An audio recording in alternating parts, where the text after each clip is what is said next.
وہ ایک پریس میں ملازم تھے اور شاہنواز اسٹوڈیو کے عقب میں جو آبادی تھی وہاں پر ان کی رہائش تھی۔ ان کا نام فتح محمد تھا۔ شام کو گھر پہنچنے سے پہلے فیاض حسین نے واجدہ کو فون کر دیا تھا اور اسے بتا دیا تھا کہ وہ شام کو ایک عامل فتح محمد کے ساتھ گھر آئیں گے، لہٰذا نیلم کو کہیں باہر جانے کا پروگرام ہو تو اسے جانے نہ دینا۔ واجدہ اب بے چینی سے عامل کا انتظار کر رہی تھی۔ شام ہو چکی تھی، نیلم اپنے کمرے میں موجود تھی، واجدہ بھی اس کے ساتھ بیٹھی تھی۔ وہ دونوں ادھر ادھر کی باتوں میں مشغول تھیں کہ گھنٹی بجی۔ واجدہ اٹھنے لگی تو نیلم نے اسے روک دیا۔ ٹھہرے امی، میں جاتی ہوں گیٹ کھولنے۔ نہیں بیٹی، تم مت جاؤ، فیاض کے ساتھ کوئی اور صاحب بھی ہوں گے، یہ کہہ کر واجدہ اٹھ گئی۔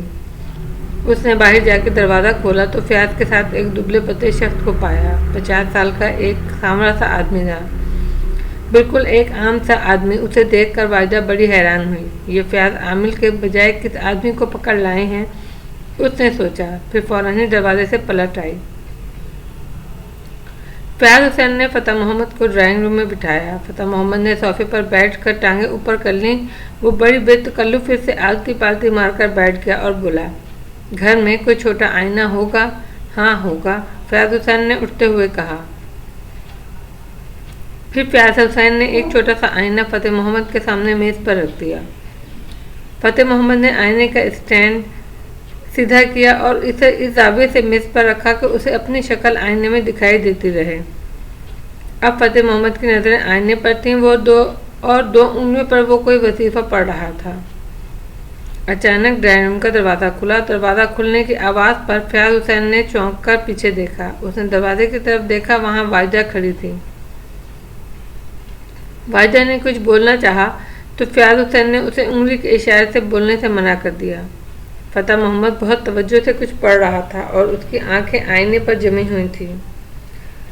فیاض حسین نہیں چاہتا تھا کہ واجدہ کی آواز سے فتح محمد کی توجہ بڑھ جائے، لہذا وہ خود اٹھ کر دروازے کی طرف گیا اور واجدہ کو اشارے سے باہر لے گیا۔ پھر اس نے ڈرائنگ روم کا دروازہ بند کر کے واجدہ سے پوچھا، ہاں کیا ہوا؟ میں یہ پوچھ رہی تھی کہ عامر صاحب کتنی دیر یہاں رہیں گے، واجدہ نے کہا۔ مجھے نہیں معلوم، فیاض حسین نے کہا، لیکن تم کیوں پوچھ رہی ہو؟ میرا مطلب ہے اگر کھانا وغیرہ کھا کر جائیں تو کھانے کا انتظام کروں۔ میرا خیال ہے کھانا نہیں کھائیں گے، پھر بھی جاتے ہوئے ان سے اصرار کر لیں گے۔ فیاض حسین نے خیال ظاہر کیا، ویسے ایک آدمی کے کھانے کا کیا انتظام؟ گھر میں اتنا کھانا تو ہوگا ہی کہ 1-2 آدمی زائد کھا سکیں۔ اگر وہ کھانا کھاتے ہیں تو ذرا اہتمام کر لیتی ہوں، 1-2 سالن اور پکا لیتی ہوں، واجدہ نے ملائمت سے کہا۔ میرا خیال ہے کہ تم اہتمام کر لو، وہ کھانا کھا لیں گے تو کھا لیں گے، ان کا وظیفہ ختم ہو جائے گا تو میں بات کروں گا، فیاض حسین نے کہا۔ فتح محمد کا وظیفہ جلدی ختم ہوا، پڑھتے پڑھتے 1 گھنٹہ لگ گیا۔ فتح محمد انگلیوں پر کچھ پڑھتا رہا، اس کی آنکھیں آئینے پر جمی رہیں۔ وظیفہ پڑھتے پڑھتے اچانک فتح محمد نے فیاض حسین کو دیکھا اور ہاتھ کے اشارے سے پانی لانے کو کہا۔ فیاض حسین جلدی سے اٹھ کر گئے اور 1 گلاس پانی لے آئے۔ اس نے گلاس آئینے کے برابر رکھ دیا۔ فتح محمد نے وظیفہ ختم کر کے جھک کر آئینے پر 3 پھونکیں ماری اور پھر آئینہ دیکھ کر مسکرایا، جیسے اس نے آئینے میں کچھ دیکھا ہو۔ اس کے بعد اس نے گلاس اٹھایا اور غٹاغٹ کر کے سارا پانی پی لیا۔ لڑکی کہاں ہے؟ فتح محمد نے گلاس میز پر رکھتے ہوئے پوچھا۔ گھر میں اندر، فیاض حسین نے بتایا۔ اس کے سر کا 1 بال چاہیے، فتح محمد نے کہا، میں لے کر آتا ہوں۔ فیاض حسین اٹھتا ہوا بولا، لڑکی کو بلانے کی ضرورت نہیں ہے۔ نہیں، لڑکی کو نہیں لانا، ضرورت صرف اس کے بال کی ہے، فتح محمد نے کہا۔ فیاض حسین کو نیلم کے سر کا بال لانے میں چند سیکنڈ لگے۔ وہ بال لا کر اس نے فتح محمد کے سامنے رکھ دیا۔ لیجئے۔ فتح محمد نے فیاض کے ہاتھ سے نیلم کے سر کا بال لیا۔ پہلے اس نے اسے روشنی کی طرف کر دیکھا، پھر بال کا ایک طرح اس نے اپنی انگلی پر لپیٹنا شروع کر دیا۔ لپیٹتے جاتا تھا اور کچھ پڑھتا جاتا تھا۔ پڑھتے پڑھتے تھوڑی دیر بعد فتح محمد اٹھا اور چلنے لگا۔ فیاض کا خیال تھا کہ اس کا رخ گھر سے باہر کی طرف ہوگا، لیکن ایسا نہ ہوا۔ وہ گھر کے اندر جا رہا تھا۔ فیاض اس کے پیچھے پیچھے چلتا رہا۔ فتح محمد نیلم کے کمرے میں گیا، نہ ان کے بیڈ روم میں، نہ وہ ٹی وی لاؤنج میں گیا۔ اس کا رخ سیدھا ایکسپلور کی طرف تھا۔ فتح محمد نے میکانیکی انداز میں ایکسپلور کا دروازہ کھولا اور اندر داخل ہو گیا۔ فیاض حسین جب تک دروازے کے نزدیک پہنچا اس وقت تک دروازہ اندر سے بند ہو چکا تھا۔ اچانک اندر سے میاؤں کی خوفناک آواز آئی، پھر ایسا محسوس ہوا جیسے دو شخص آپس میں گتھم گتھا ہوں۔ اندر سے چیزوں کے گرنے کی آوازیں بھی آ رہی تھیں۔ کچھ دیر مزید اندر سے آوازیں آتی رہیں، پھر ایک دم سناٹا چھا گیا۔ تھوڑی دیر کے بعد اسٹور کا دروازہ کھلا، فتح محمد اسٹور سے برآمد ہوا۔ فیاض حسین کی شکل دیکھتے ہی کانپ گیا، وہ کسی چھپکلی کی طرح زرد ہو رہا تھا۔ اس کے چہرے کی متانت میں کوئی فرق نہ آیا تھا، ایسی ہی سنجیدگی طاری تھی جیسی اسٹور میں داخل ہوتے وقت تھی۔ اس کے سفید کپڑوں پر جگہ جگہ خون کے چھینٹے پڑے ہوئے تھے۔ پانی، فتح محمد نے بڑی بے چینی سے کہا۔ فیاض حسین فوراً ایک گلاس پانی لے آیا۔ فتح محمد اتنی دیر میں ڈرائنگ روم میں پہنچ چکا تھا۔ فیاض حسین نے اس کو پانی لا کر دیا۔ فتح محمد نے بڑی بےتابی سے گلاس اس کے ہاتھ سے لیا اور تیزی سے پانی ایک ہی سانس میں گلاس خالی کر دیا۔ پھر فیاض حسین کی طرف گلاس بڑھاتے ہوئے بولا، اور فیاض حسین اس مرتبہ جگ بھر کر لایا۔ اس نے ایک گلاس پانی اسے اور پیش کیا۔ فیاض حسین نے اس مرتبہ جگ میں پانی بھر لایا اور ایک گلاس اسے اور پیش کر دیا۔ فتح محمد نے پانی غٹاغٹ پی لیا اور گلاس پیاس کی طرح بڑھاتا ہوا بولا، اور میرا حلق خشک ہو رہا ہے، پیٹ میں آگ لگی ہوئی ہے۔ اس طرح فتح محمد نے 4 گلاس پانی کے پیے۔ تب کہیں جا کر اس کے حواس بحال ہوئے۔ یہ کیا ہوا؟ فیاض حسین نے اس کے کپڑوں پر پڑے ہوئے داغ دھبوں کے بارے میں پوچھا۔ یہ خون کے دھبے ہیں، فتح محمد نے بڑے پراسرار انداز میں کہا۔ آپ کو چوٹ لگی ہے؟ فیاض حسین نے فکر مندی سے پوچھا۔ ہاں، وہ مجھے چوٹ دے گیا ہے، وہ تو بہت ہی زبردست ہے، فتح محمد نے گول مول جواب دیا۔ کس کی بات کر رہے ہیں آپ؟ فیاض حسین نے پوچھا۔ میرا مشورہ مانیں گے؟ فتح محمد نے جواب دینے کے بجائے سوال کیا۔ جی فرمائیے، فیاض حسین نے بڑی سنجیدگی سے کہا۔ آپ اپنی لڑکی کی جتنی جلدی ہو سکے شادی کرتے ہیں، فتح محمد نے ہدایت کی۔ ابھی تو وہ پڑھ رہی ہے، فیاض حسین نے بتایا۔ کیا آپ کو اپنی لڑکی کی زندگی عزیز نہیں؟ فتح محمد نے تنبیہ کی۔ وہ میری اکلوتی بیٹی ہے، فیاض حسین نے گھبرا کر کہا۔ اس سے زیادہ عزیز کون ہوگا مجھے؟ پھر میں جو کہہ رہا ہوں وہ کریں، شادی بھی اس کی کہیں دور ہونا چاہیے۔ اس پہ زبردست قسم کا اثر ہے، وہ دن بدن اسے اپنے گھیرے میں لیتا جا رہا ہے، فتح محمد نے بڑی پراسرار انداز میں کہا۔ آپ کچھ کریں نا، جو کہیں گے حاضر کر دوں گا، فیاض حسین بولا۔ پیسوں سے یہ اثر دور نہ ہوگا، اس کے لیے بہت محنت کرنا پڑے گی، اتنی محنت میری بساط سے باہر ہے۔ فتح محمد نے مایوسانہ انداز میں گردن ہلائی۔ اچھا، میں چلتا ہوں۔ ارے ٹھہریے، فیاض حسین نے چونک کر کہا۔ آپ بیٹھے، میں کھانا لے کر آتا ہوں۔ نہیں، کھانا میں نہ کھاؤں گا، فتح محمد کھڑے ہوتے ہوئے وثوق سے بولے۔ کوئی نظر و نیاز؟ فیاض حسین نے پوچھا۔ میں کوئی پیر نہیں، فقیر آدمی ہوں، فتح محمد نے نہایت انکساری سے کہا۔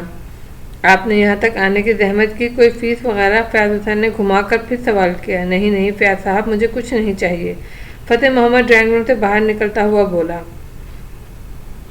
میں نے جو ہدایت کی ہے اس پہ فوراً عمل کریں، ورنہ آپ کی لڑکی کی زندگی خطرے میں پڑ جائے گی۔ یہ کہہ کر فتح محمد ایک لمحہ نہ رکا، وہ کچھ خوفزدہ سا محسوس ہو رہا تھا۔ اس کی کوشش تھی کہ وہ جلد از جلد اس گھر سے نکل جائے۔ فتح محمد کو وہ گیٹ تک چھوڑ کر آیا۔ فیاض حسین بہت ہی پریشان تھا۔ نیلم کے بارے میں فتح محمد نے جو کچھ کہا تھا وہ اذیت میں مبتلا کر دینے والا تھا۔ اس کے علاوہ فتح محمد کی جو درگت یہاں بنی تھی، اس کے کپڑوں پہ خون کے چھینٹے جو پڑ گئے تھے، یہ سب فیاض حسین کو حیران اور پریشان کرنے کے لیے کافی تھے۔ فیاض حسین نے دروازے میں قدم رکھا تو واجدہ سامنے کھڑی تھی۔ وہ بولی، کیا عامر صاحب چلے گئے؟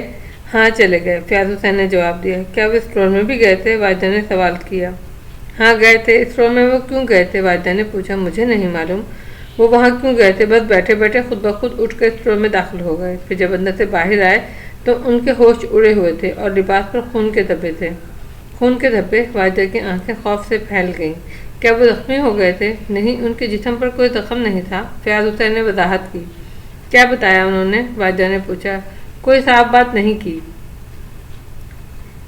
بس اتنا بتایا کہ نیلم پر زبردست اثر ہے، اس کی جلد از جلد شادی نہ کی تو اس کی زندگی خطرے میں پڑ جائے گی، فیاض حسین نے فکر مندی سے کہا۔ اثر ہے تو اسے دور کریں، انہیں یہاں کس لیے بلایا تھا؟ واجدہ نے خوف سے کہا۔ میرا خیال ہے معاملہ ان کے بس سے باہر ہے، وہ یہاں سے ڈرے ڈرے اور سہمے ہوئے گئے ہیں۔ فیاض، پھر کیا ہوگا؟ واجدہ پریشان ہو گئی۔